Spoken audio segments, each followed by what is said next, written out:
Sunday school egameni likaYesu, amen. Sizathandwa kaThixo ukuze athathe iqola egameni likaYesu. I-worship team isamphakamisa, sizawucela phakama athathe indawo egameni likaYesu.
Be joyful in the Lord.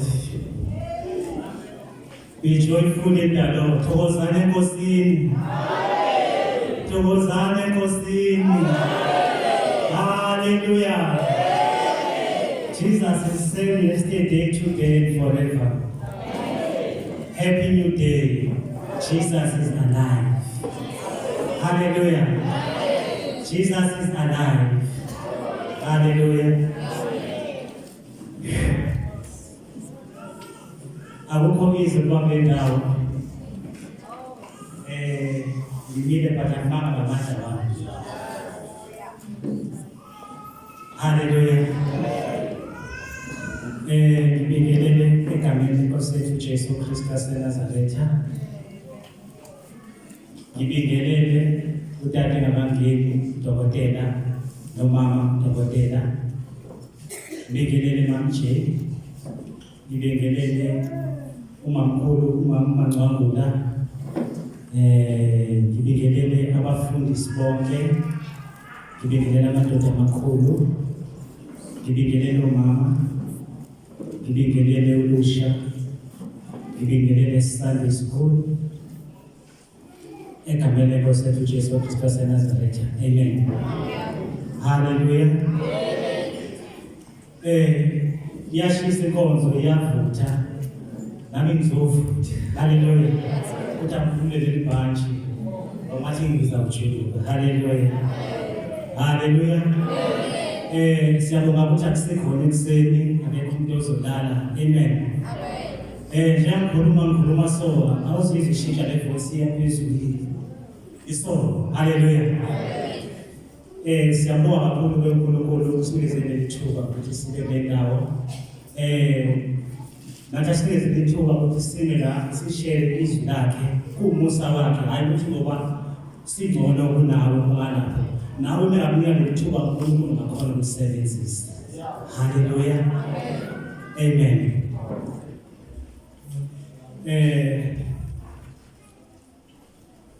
Abantu abaningi ke once babanje manje kwakhulunywa ngezwi ngathi abantu bayathuka. Hallelujah. Ningathuki. Hallelujah. Thokozani enkosini. Sifuna kube le spirit esifree esikhululekile. No spirit ifuna spirit esikhululekile. Umbophekile into ehambayo yikho. Holy Spirit ayizwani nokukhathazeka. Ayizwani nezinye izinto enhliziyweni. Ayifuni ukushare inhliziyo na-something. Ifuna inhliziyo ibe free ukuze Holy Spirit ikhona ukudlula okuphelele. Manje lokho ucabanga something ukustressayo ukwenzani? Yazi ukuthi Holy Spirit wena ayizikhona ukusebenza right now. Hallelujah. Holy Spirit inendlela eziningi makuthishwa izwi noma kuthishwa izwi. Ngaphandle kokuthi ube nezandla ungaphila uhleli lapho isidepend isimo senhliziyo yakho. Hallelujah. Isimo senhliziyo yakho. Umfundisi akufuneka akudona ngeke umfundisi kumele adlale indlela yakhe yedwa. Kunerole yakho kumele uyidlale njengamzalwane. Uma ufuna something kuNkulunkulu kunerole kumele uyidlale. Kunerole kumele idlale inceka kuNkulunkulu 50-50. Ungaphumila ubheke someone. Uzibheke wena. Uzihlole inhliziyo yakho. Uthi inhliziyo yakho ayigcwalanga something, awubalishayanga lutho, ngoba njengasika se-present emzimba angazi inhliziyo. Umuntu nomuntu uyazazi ukuthi ngabe nenhliziyo yakhe but nento njengamanje ngiyabona ukuthi si-present emzimba yethu into engiyidinga kakhulu njengamanje inhliziyo yakho. Hallelujah. Isihloko sesanamhlanje sithi how to grow spiritually. How to grow spiritually. Ukhula kanjani ngokomoya? Ukhula kanjani emoyeni? Kubalulekile ukuthi njengozelwe kabusha uyibale iminyaka ukuthi sengisindisiwe ngina 10 years, ngina 20 years. Kuhle lokho siyabonga sikushayela izandla ezinkulu. Kodwa khona elinye iside ekumele sinake kubaluleke ukudlula konke ukuthi uyakhula na njengomKristian. Hallelujah. Ngoba sizobala iminyaka ukuthi sona 20 years, sona 10 years, sona 5 years, yebo uyakhula sohlala isikhathi eside umkhosi uNkulunkulu kodwa emoyeni nakhona uyakhula nawe noma solo ubilo umntwana kakhulu haleluya na umntwana ombone kakhulu awubi right kukhona-ke izinto ezenza ukuthi sikhule spiritual khona okwenza ukuthi singakhuli spiritual izona zinto kumele sizibuye kakhulu namhlanje yini lenza ukuthi sikhule yini lenza ukuthi singakhuli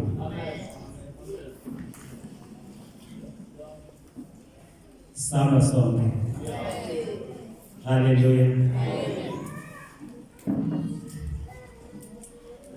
spiritual okay amabese siwafunda Ephesians chapter 5 verse 1-2.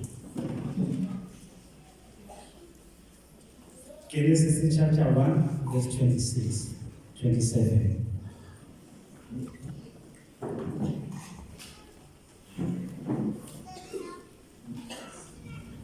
First Timothy chapter 4 verse 8.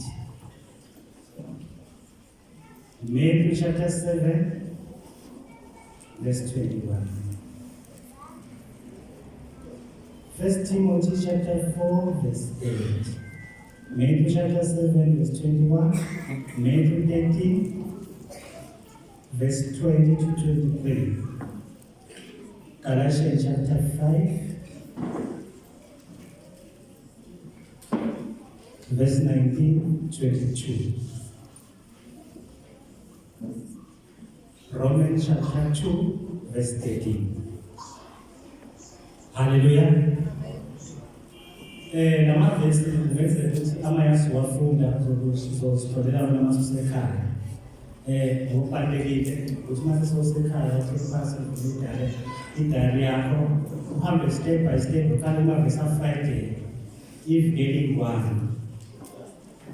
Uqale kona ukuthi iveki 1 ufunda wona iveki 1 uqale ngawo 5 days. Iveki elandelayo kanjalo step by Macha.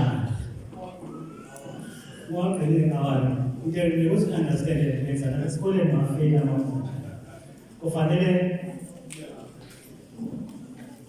Macha. Hallelujah. Okay.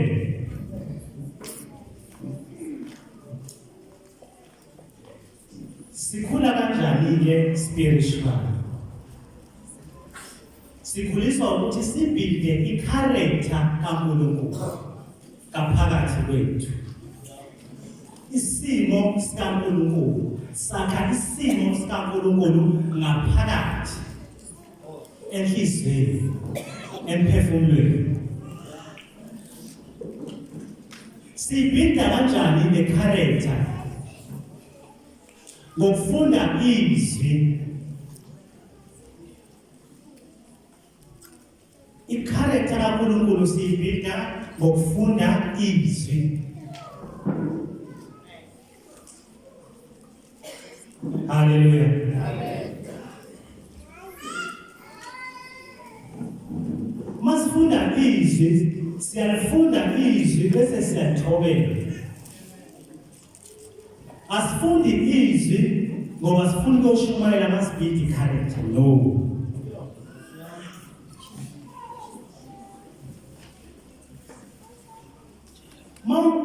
Wakha isimo sikaNkulunkulu ufunda izwi ngoba ufuna ukushintsha wena. Hayi ukuthi uyoshumayela. Uright uprepare message. Ufunde izwi ukuthi uyoshumayela. But into ebalulekile wena first funda izwi ukuthi lishintshe wena.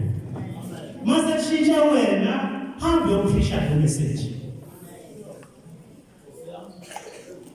Lento soyifundile hambe ufundisa yona.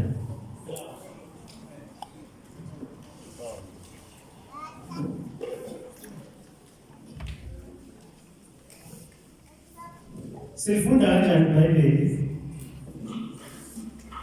Kunendlela yokufunda iBhayibheli, kunendlela yokufunda incwadi noma isolezwe noma literature kunendlela different. iBhayibheli kumele ulifunde ube understanding. Mawugcina ukulifunda upractice ukwenza lento efundile. Ngoba mawufunda iBhayibheli usukulalela uNkulunkulu ukuthi uthini kuwena. Haleluya. Masuthandaza utshela uNkulunkulu izidingo zakho. Namhlanje samaChristian sikude ukuthandaza, asikho kude ufunde izwi. Ingakho singamaChristian akhulile ngeminyaka kodwa lokukamoya asikhula.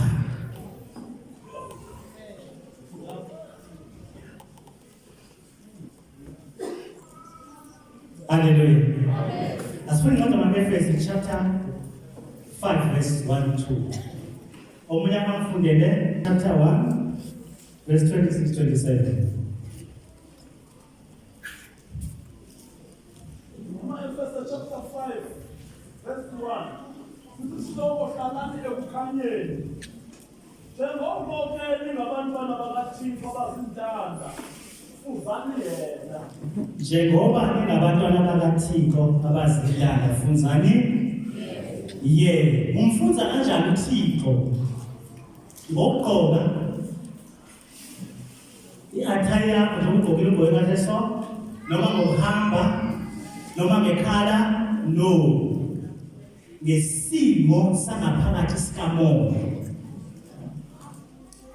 Ufanele kushintshe lento engaphakathi. Your inner self.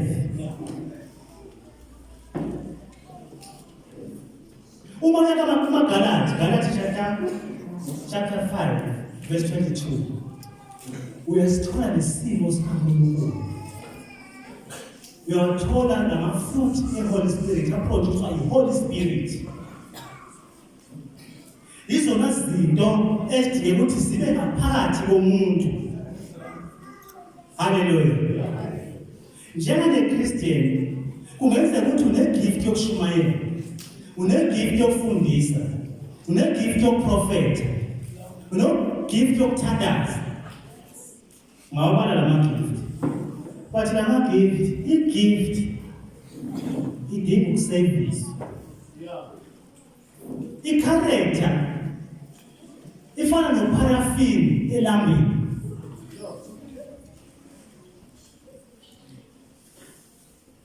Uma ngikunikeza le lambu laparafini, kuthi ngiyabona ukugcwalisa ngoparafini le lambu, kuze liqhubeke livuthe. Hallelujah. Kudingeka le gift yakho uyigcwalise ngezwi likaNkulunkulu, ulitholele izwi. Amafruit eHoly Spirit atholakala nakwena mphakathi. Ngoba uma i-character kaNkulunkulu ingekho kuwena, ungaba nayo i-gift yakho ukusebenza ngayo. Hallelujah. Uma ilambu laparafini, uparafini umikise namanzi, ilambu uzovutha njani? Izovutha. Ilathi yakhona ayisungwa. Uma mana unoKristu ngaphakathi, ngala kugcwele inzondo ngaphakathi kwakho, ngala kugcwele ukuthanda idaba, khuluma kakhulu, uxolo ngaphakathi kwakho. But uthi i-Christian, uthi une-gift yokuprofetha, uthi une-gift yokuthandazela, ayingeke izisebenze.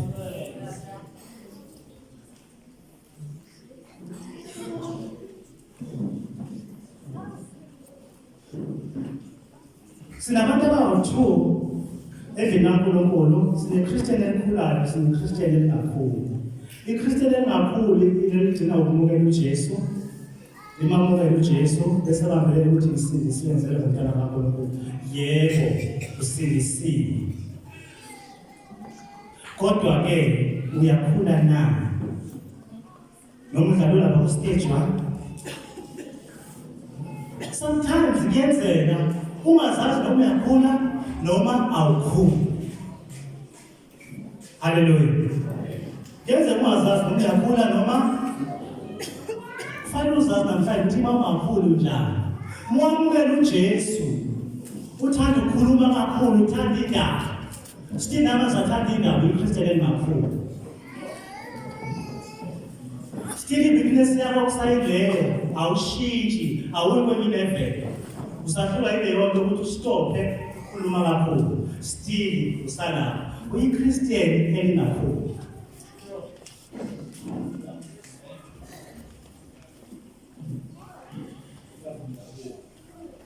Amen. Hallelujah.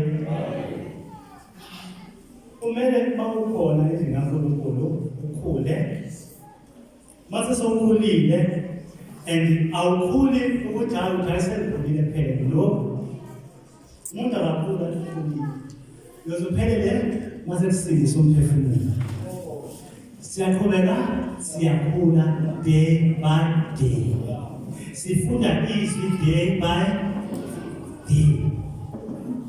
Sifundiswa sijahamba lutho.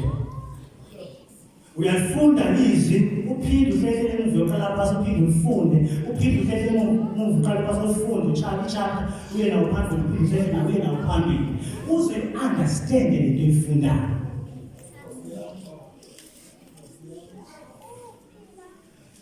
Mawugqiba lokho soyayipractice ukuyenza. But akukho lula ukuyipractice ukuyenza uma ungazindli ngalamazwi. Ayikuze usifunde iBhayibheli lapho ukuthi ufunde wazi amavesi, ukhotha amavesi. But mase kufika isimo so proven ukuthi amavesi wafundayo ayuseless. Hallelujah. Kathi izwa namhlanje sinomuntu oyiChristian namhlanje kusasa akasekho. iBhayibheli uyalifunda amavesi akutshela from Genesis to Revelation. Kodwa mase kufika isimo sesizokutesta ukuthi lento oyifundile ngampela uyayiphila na.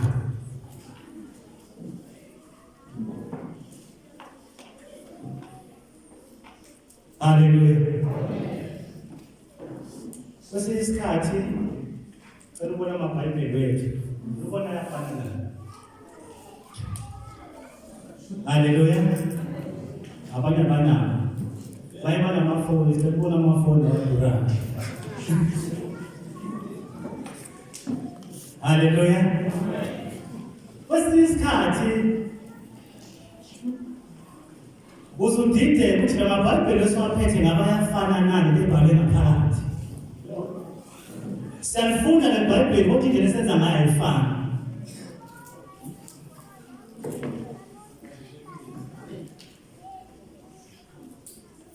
Into edidisayo ilama Christian amakhulu confused. Awusanayisho noma leBhayibheli engiphethe liyafana nelapha awusa-understanding. Ngoba ngiphethe nami ngiphethe nami ngiyalifunda nami ngiyalifunda kodwa indlela esiphila ngayo ihluke kakhulu.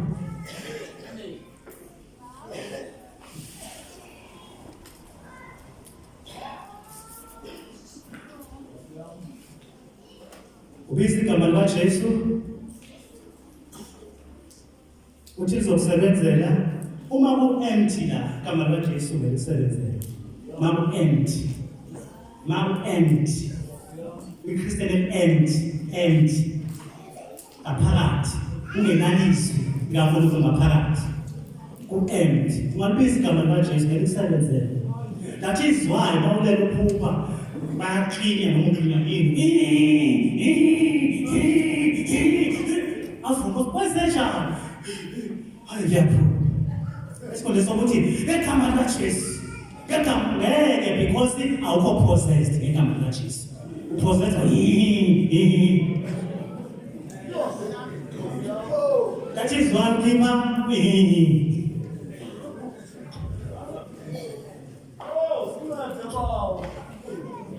Hallelujah. Lifunde iBhayibheli ungajahi. Ulifunde une-understanding yokuthi ulalela uNkulunkulu ekhuluma nawe direct. Ungathi mawufunda iBhayibheli ubona ubamba unyembezi ufunda iBhayibheli. Bangabantu abanesibiri, abantu isixhosa nesibiri noma isibuko ngesixhosa. Isibuko, bangabantu abanesibuko emakhaya wabo, lesi esikhulu. Take mfuko. Usithengeleni isibuko esikhulu. Ufuna ukujonga ntoni? Uthi right na. Awufuni ukubona mina lapha kwesibuko. Ufuna ukuzibona wena. Le Bible waluthenga abanye pho. Uthi ujonga labanye na Bible awuziboni wena. That is why singakhulu. Uthengele uShumayela. Hallelujah. Yes, njengabantu abawoma basithanda kabi izinto ezinkulu baze bashaya ama bathi please bakuba sure ukuthi kuyindlela afisa ukuba yona ephuma ngaphandle. Nana esivini kaNkulunkulu sibuke wena. Uma kunjalo uzolungisiswa. Uzokhula usuku nosuku. Uzoya kuma-level ngama-level usuku nosuku spiritual. Ukhona i-level ongeke uzufike kuyona ungalifundisi kaNkulunkulu. Sometimes uNkulunkulu uletha i-picture i-level engikuyona ngimbuke angeke ngize ngisukumise i-level. Athi ngiyothwala athi ngiyekule fanele ngikhule spiritual. Uma uphethe imali umphethe 100 rand angeke uzithenge into ebiza 1000 rand akusho ukuthi awunayo imali unayo kodwa imali onayo ayikho enough, ayilingananga lento eyifunayo. Le mali kusafanele kuyongeze thini uzu-affordele but imali unayo. Ukhula ukuthi spiritual ukhula okholweni, ukhula ifaith yakho. Le faith yakho iyafana nemali. Uma level 1 izinto za level 2 ekuzithola, my level 2 izinto za level 3 ekuzithola, my level 3 izinto za level 4 ekuzithola. Ihamba ngama level but uJesu kayise uzobhida le faith yakho uzosibhidela wena. Ijuti yakho ukuthi wenze njani. Uma uya kule level elandelayo ukuthi uNkulunkulu ukugcobile ukuthi ungathandazela abantu baphile, uzoqala lento uyenze spiritual, ulale uyiphuphe uyenze. Leyo i-proof yokuthi yonto somayenza.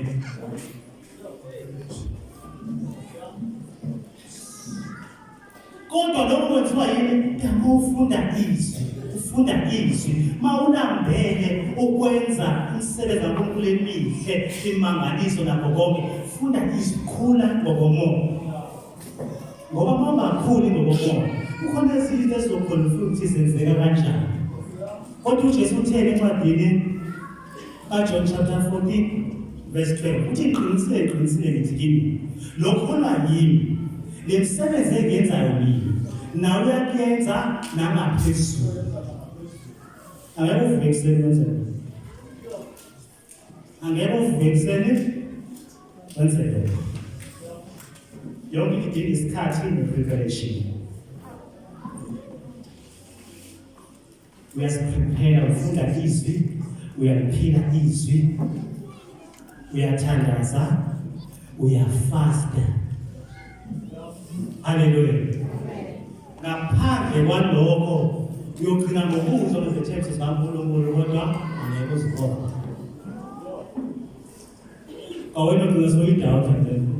Hayi, okunye akwenzeki. Akukho okungenzeki. Okungenzeka ebantwini kuNkulunkulu uyenzeka. Inkinga asikhuli emoyeni. Iminyaka yona iyabamba. Iminyaka yona iminyaka iyabamba. Kodwa khona izinto ongakhona ukuzenza. Noma ngagula umntwana endlini ubiza i-ambulance ukhala njengalomuntu ongakhohlwa. Esikhundleni sokuthi uqale uthandaze before ubiza i-ambulance. There's nothing wrong with this ambulance, but njenganomzalwane owazi amandla kaNkulunkulu, into yokuqala thandaza ngoba uyakholwa. Nokuthandaza awumane ujuba uthandaza. Owalide ukuthi ushukela ukho. Nasi isimo sesiyavela usuyathandaza no. Asivele isimo usinikeze noma 2 minutes. Usidla ngaphakathi. Nkosi uJesu ukhumbule, Nkosi uJesu wenzele umusa. Yandisa ukukholwa kwami Nkosi. Ukhuluma ngaphakathi enhliziyweni yakho. Ukhotha ivesi ongenzele ebantwini kuyenzeka kuNkulunkulu. Soyabuya ukuthandaza. So surprise. Ngiyazobona khona amandla kaNkulunkulu ukuthi ezinye izinto ziyenzeka. One day lo mntwana omncane number 2 uba nalo ngathi unamafeet akhipha amagwebo kuphela umoya kuphela yonke into.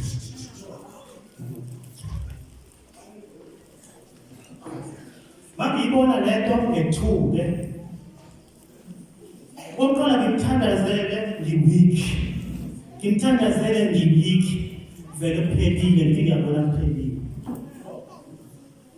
Ngathi sibheke lebhedeni ehle ngiqale inhliziyo yami ngizile sekuya back. Awubona manje sangimusa sibhedlela after that because ngoba baphilisa lapho avuka lapho wabe naye engakhona ukunyathela. After 30 minutes wabe sestrong again.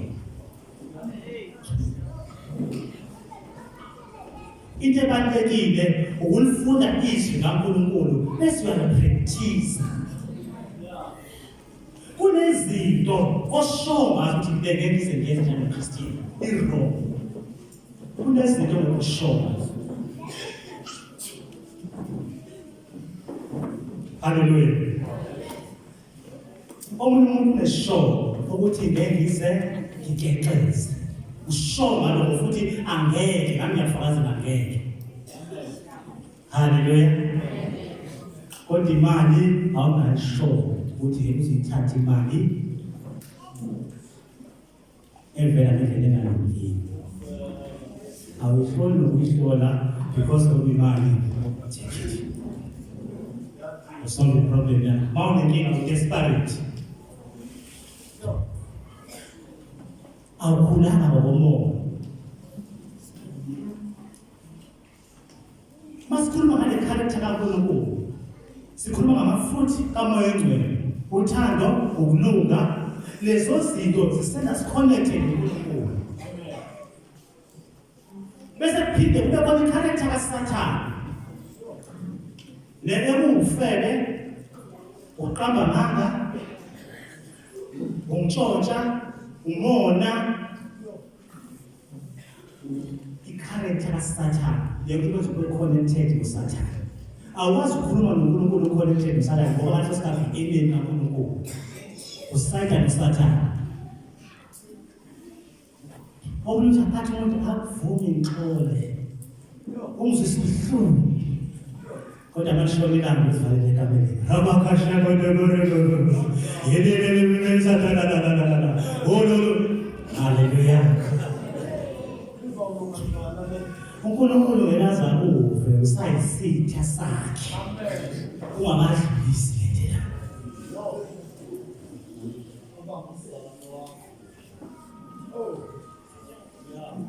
Hallelujah. Kufanele udlulise enhlizweni. Nenhlizweni yakho kufanele uzihlole wena, uzi-examine wena. Usuku nosuku. Awulindi kuphela inyanga ukuthi ufuna ukutshela le nto engizenzeni. Mawuqala April, after 1 April ngiyaqala ngiyashela no. Usuku nosuku usicheka.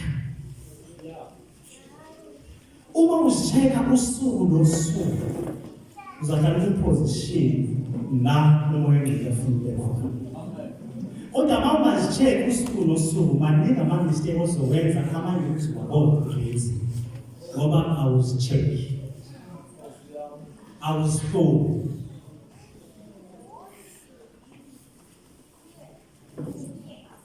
Asibeni ngamaKristiyeni akhulayo. Angingababi iminyaka, kodwa bakubonakala abantu bekhula.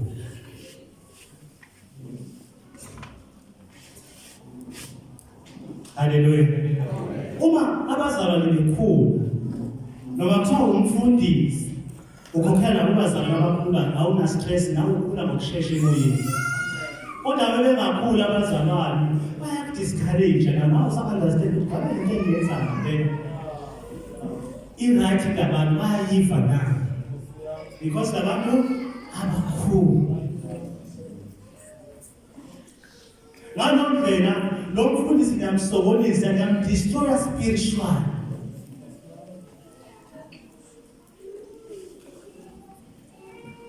Kunabantu abavalayo ukuthi bangenze enkonzweni bangakhulanga spiritual.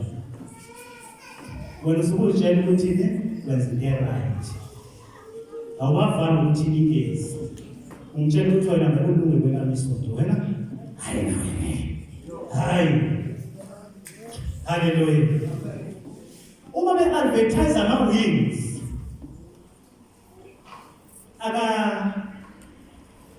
chicken licking, bayasho ukuthi yazi baba nama-wings, ungabathenga uzosha. Hallelujah. Bayasho. Ba-advertise ama-wings yakhe emnandi, uziyihanele. Uthi athi ngawathola nawe masuwaka yababa kodwa mnandi. Kodwa wanabelele kude ngisole ngabe unabele lesiswati bathi unabele khale. Wakanele kude bese fika la ayababela kodwa ayadlela amnandi. Masugijima utshela abantu la ungakhuli kwakho uthenge kulunge ecaweni. Hana bakashisa. Wena uhleli njani ukuthi kuyashisa? Ngiyeke esekhona lana yahlala. Na usenze kuyashisa kodwa kumnandi ngento yenzeke. Kodwa uma ukhuluma ngama-spiritual, ukhuluma into ocabanga ukuthi right kanti ayikho right. Because awuhlolanga into oyikhulumayo ukuthi inabungozi buni. Because awukhulanga ngayo.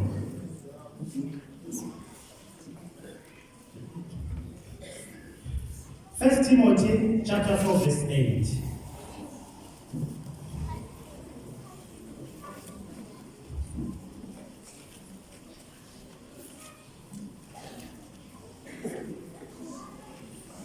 Isicaka esilungileyo sikaYesu Kristu.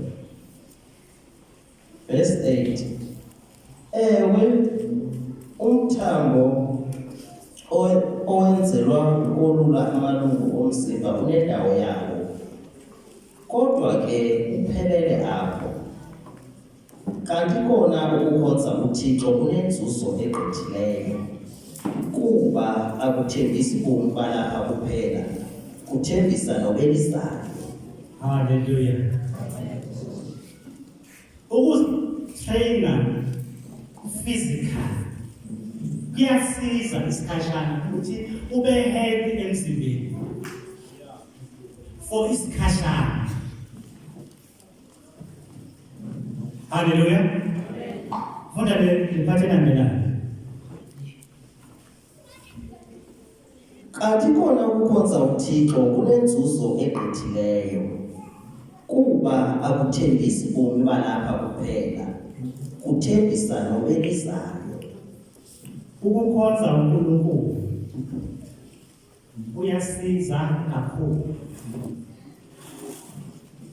Kuyinzuzo lapha kulelizwe, kuyinzuzo la siyakhona. Lenzuzo yamala kulelizwe ilophilo ofunayo, ilenkululeko ofunayo, ilama-blessings owafunayo.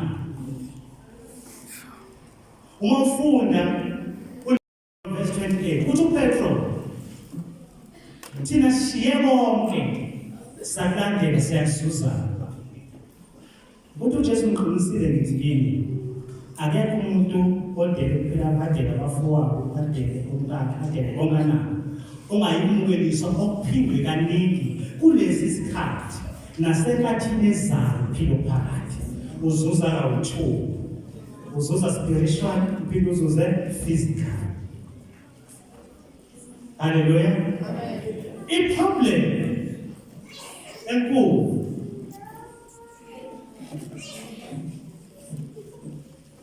akekho umuntu onendaba nombuso kaNkulunkulu. Iningi labantu linendaba nezinto zamana lomhlaba kuphela. Uma ugovernment engamisa umthetho athi umuntu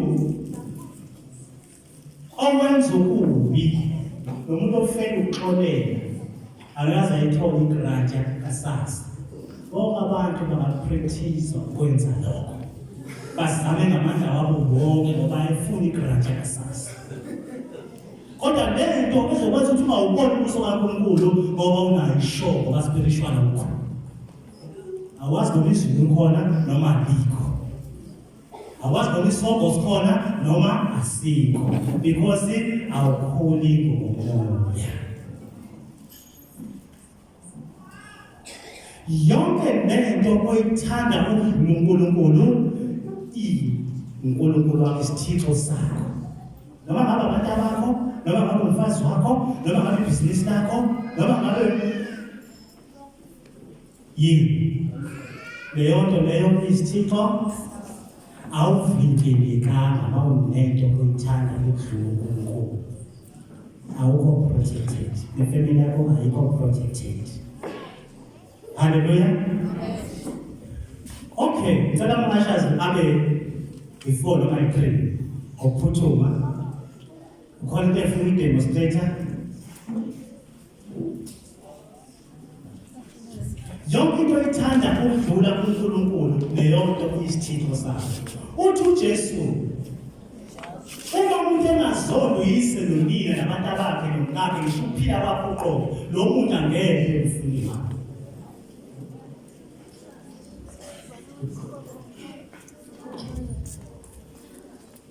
Uma umuntu ethanda ukuphila kwakhe, abazali bakhe, abantu bakhe, abafowabo, ngisho ukuphila kwakho awubelongi kubafundi bakaJesu, awubelongi kuba yiKhristiya.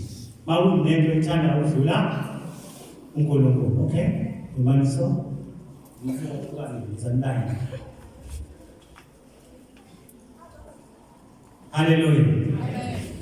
Okay, ubhuti lo sizombeka njenganoNkulunkulu.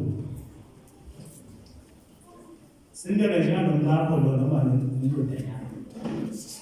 Umsebenzi wakho lo. Abazali bakho la noma amarelative wakho noma. Hallelujah. Uqala ukuthanda kakhulu indoda yakho ukudlula uNkulunkulu nabantu noma umfazi wakho. Nayo indoda yakho nomfazi wakho uthatha le position.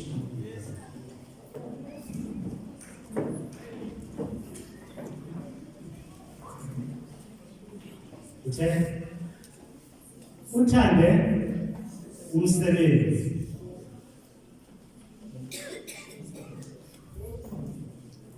Uthathe le position.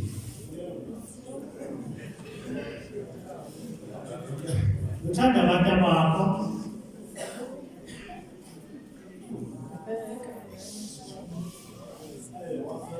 uNkulunkulu manje. Usathane beqhamuka usathane kwenzakalani? Ibi protection. Maybe usathane ngala uyashaya. Afike ngala uyashaya, afike ngala uyashaya, afike ngala. Rasakho. Hallelujah. Kodwa uyangalelela.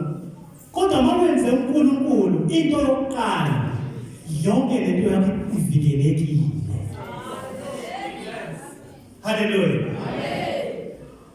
Mawufunda incwadi kaProphets chapter 19. I think version that is verse 23. If you respect and obey the Lord, you will enjoy life. You will have peace in your mind and no trouble will destroy you. As of your trouble, what I'm destroyed. Because when a peace of mind, also enjoy and peace. Uma uhlonipha uNkulunkulu umthobele. Kodwa mawunanezinto ozithandayo uNkulunkulu, awuna protection. Okay. If you're going to fundela message ethi ngasegcineni. Bekhona wafundela Proverbs chapter 14 verse 26.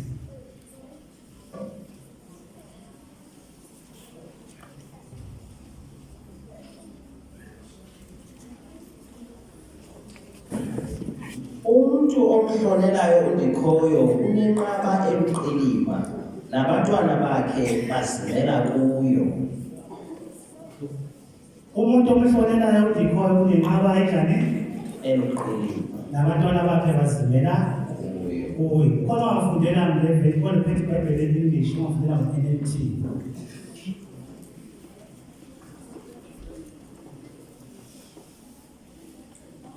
Okay, angibuke la masinyane uma engekho.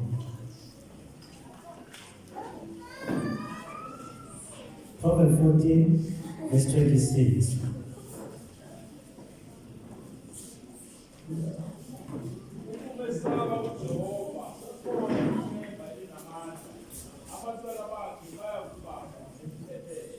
Ukumesaba uJehova kunethemba namandla abantwana bakhe baba nesiphephetho. Okay, good news ithi reverence for the Lord gives confidence and security to a man and his family. Ukwesaba uNkulunkulu kukunikeza security, kuphinde kube security nefamily yakho. Kodwa uma ungalifuni izwi kaNkulunkulu, zonke izinto zofika empilweni yakho ziyi-surprise. Njalo usola abantu abakuloyayo kanti awuvikelekile. Hallelujah. Okay. Manje uNkulunkulu uye obuqala. USathane ezama ukuza akakhoni ukudlula naye. Before athole ipermission ngempilo yakho la ukuthi angeza nawe uzokutesta noma ukuzokuthenga. uNkulunkulu ungamniki ipermission, uNkulunkulu ungamniki ipermission, angayazi akhona ukuthinta lutho lakho. Haleluya, sihlala phansi.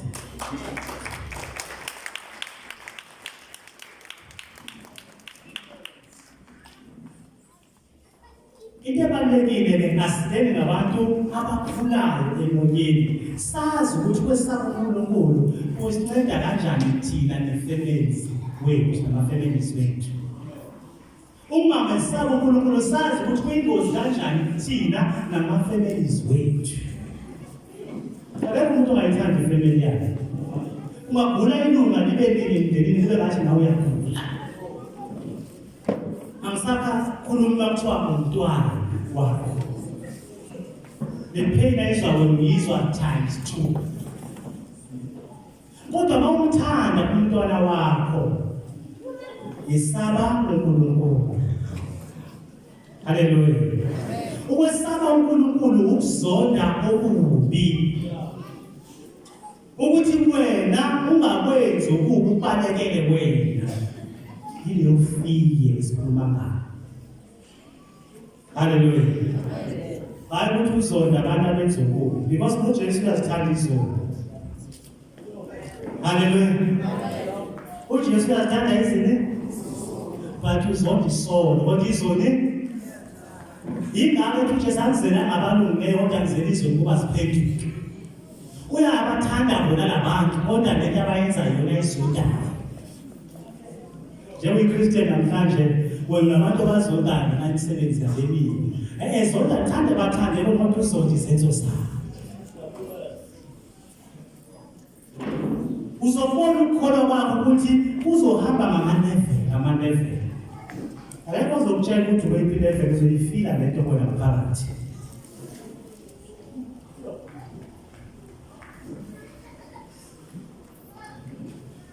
Hallelujah.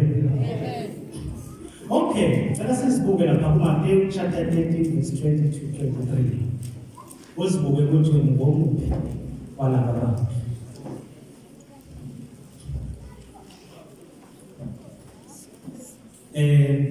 Angithandi ukuba mude kakhulu, but ngihope yokuthi khona into oyifundile le message. Into ebalulekile ukuthi ufunde something, mase ufundile uhambe uyopractice, because ayikho into ozoyibona ngaphandle kokupractice. Matthew 13 from verse 20-23. Ingcaciso yomzekeliso ngomhlwayeli. Verse 20. Imbewu eyahlwayelwa ebulwaneni ifanekisa lowo uzivayo indaba ezi, athi kwangoko azamkele ngovuyo. Onjalo akanazincam uzendeleyo, uma okomzuzwana kuphela, athi kwakufika imbandezelo okanye intshutshiso ngenxa yeendaba ezi, oyisakale kwangoko. Hallelujah. Lo hlwanyelo edwaleni yilo thimenizwa izwi alizwe ngokuthokoza ajabule. Kodwa makufika inkinga nenhlupheko nokugula, lo muntu ngenxa yokuthi akanampande uyasuka ekholweni.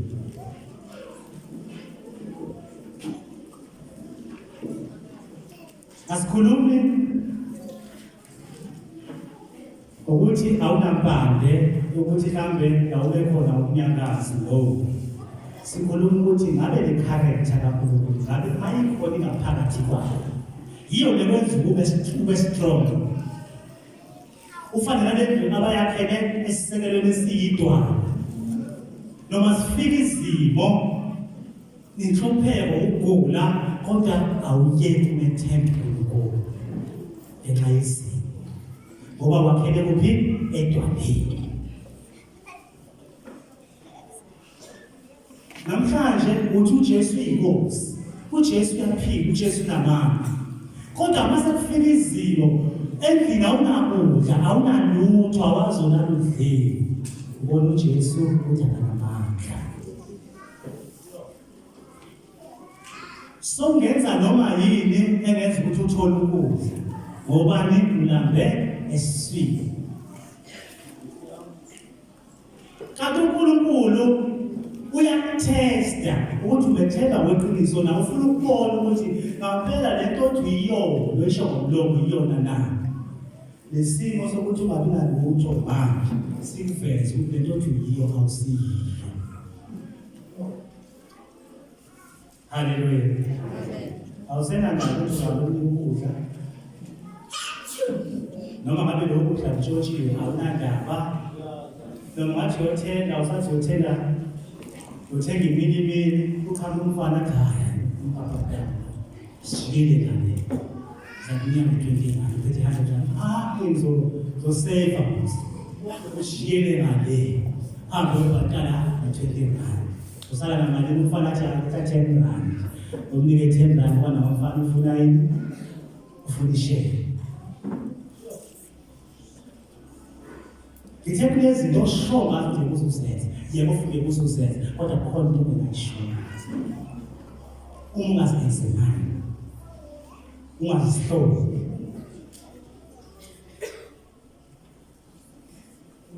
Uzoba desperate ukuthi ulambile, udinga lento futhi awunamali. Ufuna ukusala nemali. Ngoba uthenga nemini usuzokhona ukuthenga noma amafutha.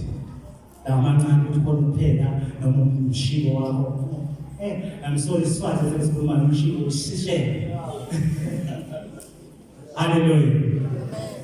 Uhambo uthenga ishebo sakho noma amazambane namafutha uhambe uyolala udlile. Kodwa lendlela uyithole ngayo uyithole right now. The Holy Spirit is happy now. Hallelujah. Uma ukhula ngokomoya, we understand ukuthi Holy Spirit always hamba nawe. Always. Njenganendoda, uma ihamba nomfazi wakho engakholwanga, angeke izilinge ishelo umfazi noma ngambuka ihalele umshela ngoba ihlonipha umfazi. Yes, the Holy Spirit mawazi ukuthi nawe ikuwe awuzuyenza into ezokwenza Holy Spirit iphatheke kabi lekuzudabulisa umoya engcwele ngoba uyazi ukuthi ulapha yonke into eyenzayo umoya engcwele uyayibona. Imoya engcwele wona futhi ozokuriwada. Angeke uzupretend umoya engcwele ngoba umoya engcwele ubuka everything. Yonke movement yakho umoya engcwele uyayibuka. Understand umoya engcwele ukuthi everywhere la uhamba khona ukhona. But umoya engcwele umazi ukuthi ukhona uma usenkingeni, uma ungekho enkingeni awumazi ukuthi ukhona la.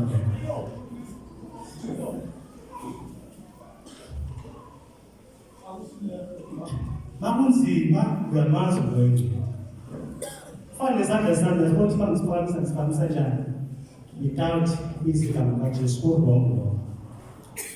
Uma sesingasaphansi simhlungu, oh Nkosi Jesu usize. Jesu bengamleli right. Wena wajabula yini uma umuntu ezokwenza umcimbi? Athi ngiyakucela uzongincedisa siphile senze ubesilungiselela umcimbi. Ngela ngalomcimbi angakumeli. Mawudlula umcimbi sekunenkinga akumele. Uzokhona nawe lokuzi ukuncedisa lo muntu. Namhlanje kuyashada umntwana ukhohliwe. Mawudlula umshado amabhodwa sengabe izitsha sengawumakhi ngiyacela makho ozongincedisa. Moya engcwele kunjani ubukile nje. Ubukile nje moya engcwele. Mawuhlala phansi uhlala kahle akubuhlungu indawo. Uhlala kubuhlungu Nkosi Jesu. Umdinga mawusenkingeni. Fanele umdinge anytime. Kodwa mawukhula ngokomoya, mawungakhuli ngokomoya, ucabanga ukuthi simdinga makunzima. Akaphilile ngaphakathi kwethu makunjani.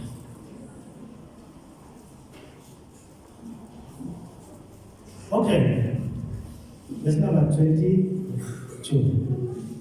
Eyahlwayelwa endaweni enokhula izekelisa lowo usifayo indaba ezi. Azeke amakhala eliphakade nokulukuhla kobutyebi kuziminxe indaba kungabikho siqalo. Hallelujah. Amen. Loyo oshwanelwe emenzweni ilolifayo izwi bese liyaminyaniseka ngenxa yenhlupheko yalesi sikhathi nangokufuna inzuzo yemali. Awufunda le version echaza ukuthi ufuna imali eningi ngokuthi akakube okuzokwenza ukuthi ube happy. Lokho kwenza ukuthi ungavumi ukuthi izwi kaNkulunkulu likuthobele. Okay, what ngifundele ngale version sizoyithandazwa.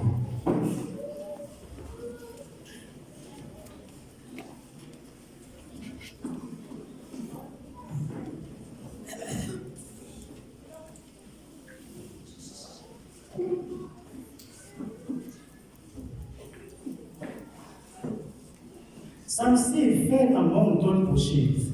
This is like people who hear the message from God, but they have many troubles in their minds.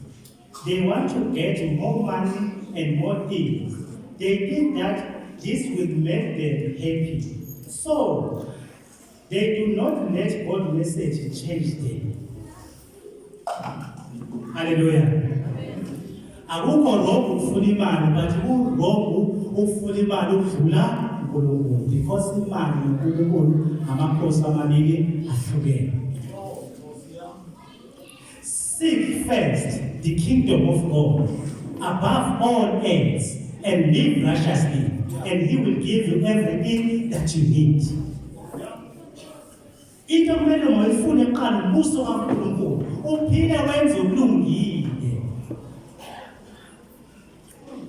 Funa umbuso umbuso kaNkulunkulu phezu kwakho konke bese nawe uyaphila wenza lokho okulungile. Yena uNkulunkulu lokunikeza konke, inhliziyo kaNkulunkulu konke lokho okudingayo. Inhliziyo yakho ufuna uNkulunkulu uma ufuna lezi zinto ngenhliziyo yakho yonke, noma ungashukela kuthiweni ingqondo yakho itrouble, phazamisekile ingqondo yakho, angeke lize likushintshe izwi kaNkulunkulu.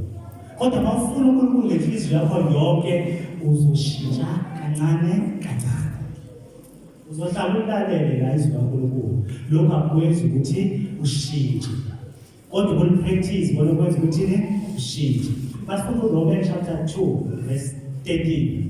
Lithi laba bezwa umthetho akusibona abangabalungile phambi kaNkulunkulu, kodwa laba abawenzayo yibo abalungisiswayo.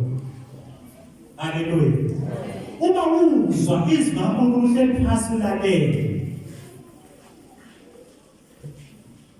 akusho ukuthi phambi kaNkulunkulu ulungile, kodwa lokulungile kuNkulunkulu yilokho esemzwini hamba ulipractice alenze. Uyalungisiswa. Ingona indlela yokukhula, uyakhula emoyeni. Amen. Haleluya. Simele ukuthi-ke sibe abaKhristiyeni akhulayo, singabi amaKhristiyeni angakhuli. Ngoba uma ubezokhula uzifaka wena endleleni. Sithe-ke masiqala sikhula kanjani emoyeni, ukuthi sakhe isimo sikaNkulunkulu ngaphakathi kwethu, sibhide i-character kaNkulunkulu. Siyibhida kanjani i-character kaNkulunkulu? Ukuthi sifunde izwi, sesifundile izwi, sipractice ukwenza lokho esitshele khona. Haleluya. Asigcini ngokufunda. Mawufunda incwadi kaJames, James chapter 1 verse 25. It is so, do not just listen to God's message and then forget it. It is a completely good message that makes people free. Look at it carefully and keep it in your mind and do what it tells you to do. God bless anyone who live in that way. Ungalaleli nje message kaNkulunkulu nje soyakhoza. Ufikile conference kwashuna yena walizwa izwi kaNkulunkulu, kodwa mawuphuma sowukhohliwe. Haleluya. Awenza place uNkulunkulu ngalokho. Kodwa uma uthatha la mazwi uwagcine engqondweni yakho, bese wenza njengoba esho la mazwi. Lethu uNkulunkulu uyababusisa laba abaphila kanjani, laba abanizwayo izwi lakhe bese beyalenza. Haleluya. Into emele masiyenze manje, sesizwile izwi kaNkulunkulu since Friday, Thursday, Friday, Saturday, Sunday, siyagoduka. Uma sigoduka asihambe ngesokuthi awukho umzalwane osecaweni. Haleluya. Awukho umzalwane osecaweni, kodwa uzoba umzalwane ekhaya, umzalwane emphakathini, umzalwane emsebenzini. Haleluya. Umzalwane ngaphandle nawuphila khona. Mawuzala uzolanda ama-instruction ukuthi yiphi indlela efanele uphile ngayo, uzozi-check-a futhi ukuthi yilaphi la ungenzi kahle khona kufanele ulungise khona. Usikwenza imistake enkulu uma ungazihloli ukuthi yiphi la ungenzi khona kahle, akumele ulungise. Ngoba uma wenza njalo angeke uzukhula. Haleluya. Asilamukeleni-ke izwi kaNkulunkulu bese siyalenza. Ngoba masilenza sizothola izithelo zokulenza. Sesiyovala asempilo ukuvala okuningi, but-ke sesiyayivala manje. Awufunda incwadi kaJohane chapter 15 verse 7. Lalela uJesu. Uthi uJesu manihlala kini namazwi ami ehlala kini ngiyacela engithandayo nikwenzele. Uma nihlala kimi namazwi ami ehlala kimi ngiyacela engithandayo nikwenzele. Noma ngabe yini oyithandayo uyakenzela. Uma uconnected noJesu. Uma sine extension la njengasifake extension lapha mase disconnect extension simple keyboard lapha angeke isidlala kodwa kufanele be connected ukuze idlale noma ngathatha igedlela lamanzi uplug izasebenza noma plug ifresh izasebenza. Haleluya. Amen. Noma plug stove sizasebenza noma yini ofuna ukuyenza sebenza ngogesi. Uma kuni-extension yakho connected, iyasebenza, iyenzelwe. Uma uconnected noJesu noma yini loyicelayo uNkulunkulu uyakwenzela. Kufanele ube connected noJesu. Uthi uma nihlala kimi namazwi ami ehlala kimi. Lamazwi kaNkulunkulu kufanele abe inhliziyo yakho zidla ngawo. Ungazivi ngenkinga yakho. Ukukhathazeka kuyakhona ngokubhadalela school fees. Ukukhathazeka isolve problem. Uma unenkinga ukuthi awukhoni ukubhadala school fees sabantwana bese uzikhathaza ngalokho. Ukukhathaza yakho sibhadala na school fees. Angeke uzokhumshawa stroke. There is a hospital school fees. That is why we are in chapter 4, verse 6. This is why we don't worry about anything. Instead, pray about everything. Tell God what you need. And thank Him for all He has done. Don't worry about anything. Instead, pray about everything. Tell God what you need. Makhathazeki kalutho. Unaloko thandazele kokutshela uNkulunkulu lokudingayo. Uqeda umbonge ngawo bonke noma sekwenzele konke. Umbonge ukuthi uyaphila. Umbonge ukuthi ulale endlini. Umbonge ukuthi abantu bakho baheda abaguli. Umbonge ukuthi ulale udlile. Umbonge ukuthi mawusukuma Masechaba, Suma, I walk down from Konya, Suma was Hambe. Hallelujah. More perfume, I have freely outlooking up and down. Umbo, Genado. Uma complain, and looking at. Oh, but you are to be connected in Satan, but disconnected to Jesus. Jesus is alive. Also, Jesu ayibusisa izwi lakhe. Amen.